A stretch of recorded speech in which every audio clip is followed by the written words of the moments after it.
Yo, what's going on, everybody? I thought the other day when I did that, I guess it was Monday, um, when I did the video about the Saints losing, I thought it would be my last time, um, addressing it publicly. I just watched a video from, this morning's, Speak for Yourself. And typical to form, Jason Whitlock, typical to form, Jason Whitlock sounds like a person who's used to coming in second, aka a loser, who's there not to win but just to play the game. Sounds like an uncompetitive person, someone who, like I said, um,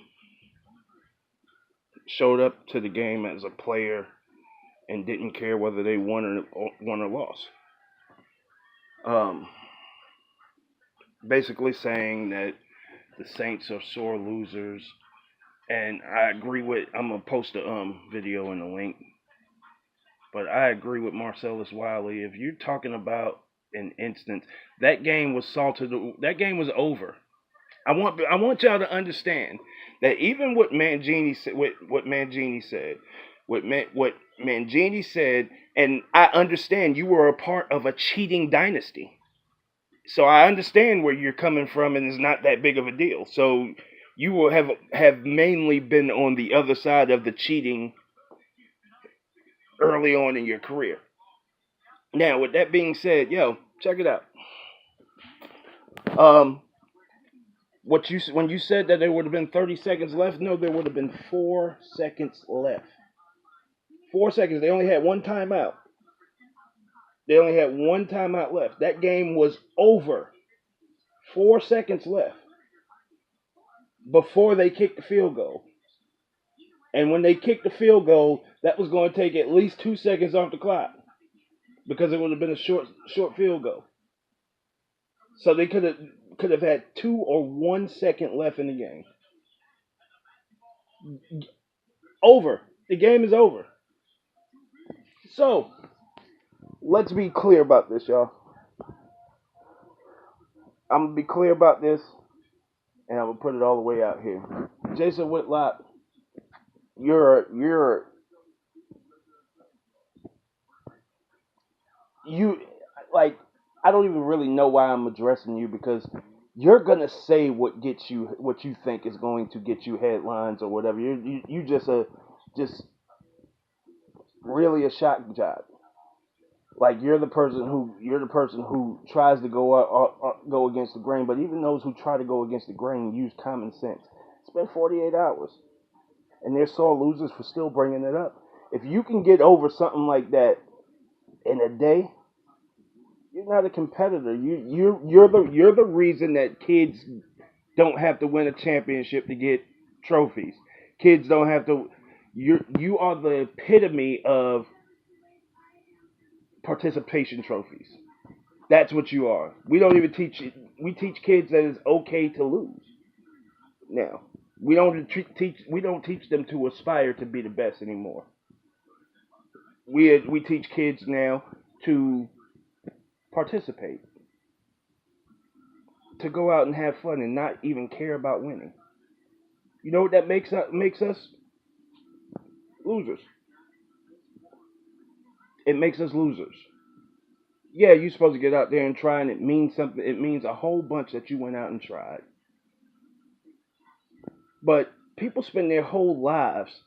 Look at the players who stayed in Buffalo their whole um, career, and the player who just retired. He been there 13, 14 years and played in one playoff game.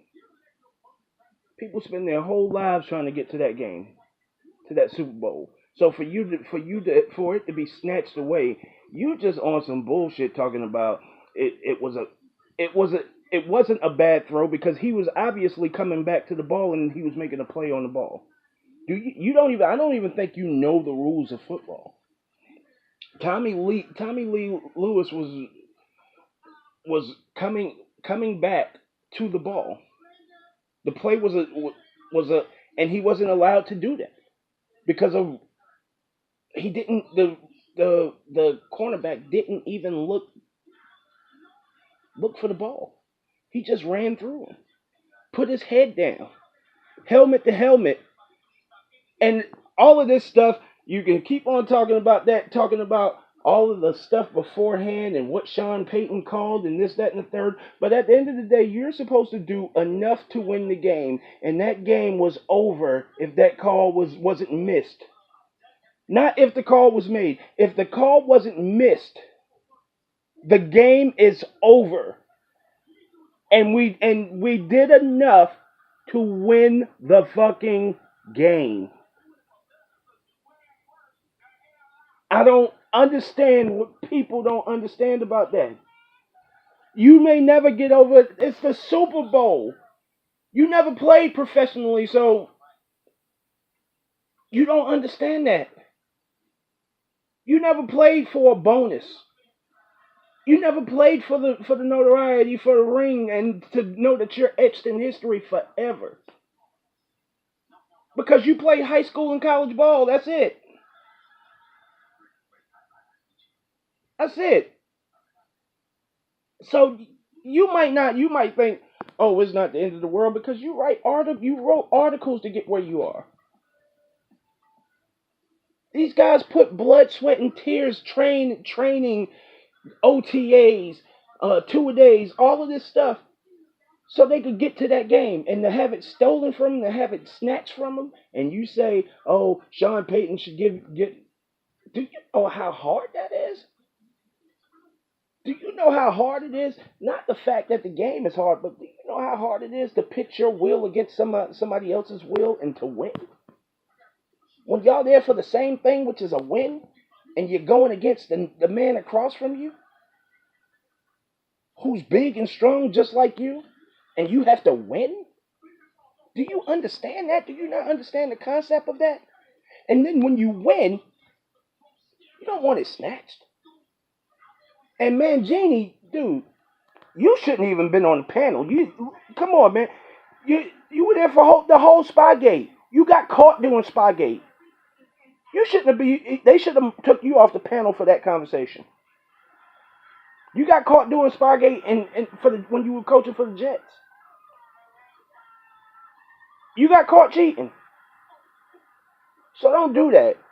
You spoke on something. You said when it's not called. You mean like the AFC Championship with New England last year? The pass to Brandon Cooks, where he was out of bounds, and they called the pass interference anyway? You mean like that? Or you cool with that because that was New England? It's your tree. It's where you come from. Like this shit is getting ridiculous with these announcers and these motherfuckers who just say shit for attention, man. And listen, at the end of the game, matter of fact, at the end of the day, y'all, you play to get to a Super Bowl and to win a Super Bowl. That's it. And it was taken from them, from someone not doing their job. It was taken from the Saints. From like next year, it's going to be used as a motivational factor. But who's to say that they're going to be able to even stay healthy that year? You don't know. Last year, we couldn't blame that on nobody but ourselves.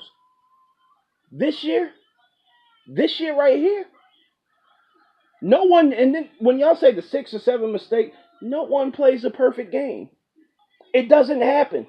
No one plays a perfect game. Every game there's mistakes that you can point out. But here's the thing. Why we view Tom Brady as being so great is what he does at the end of the game, which means the end of the game can count more than the middle and the beginning of the game. You cannot miss that call at the end of the game. And if you don't perform as a coach, you get fired. If you don't perform as a player, you get released. If you don't perform as a referee, nothing happens. Show off.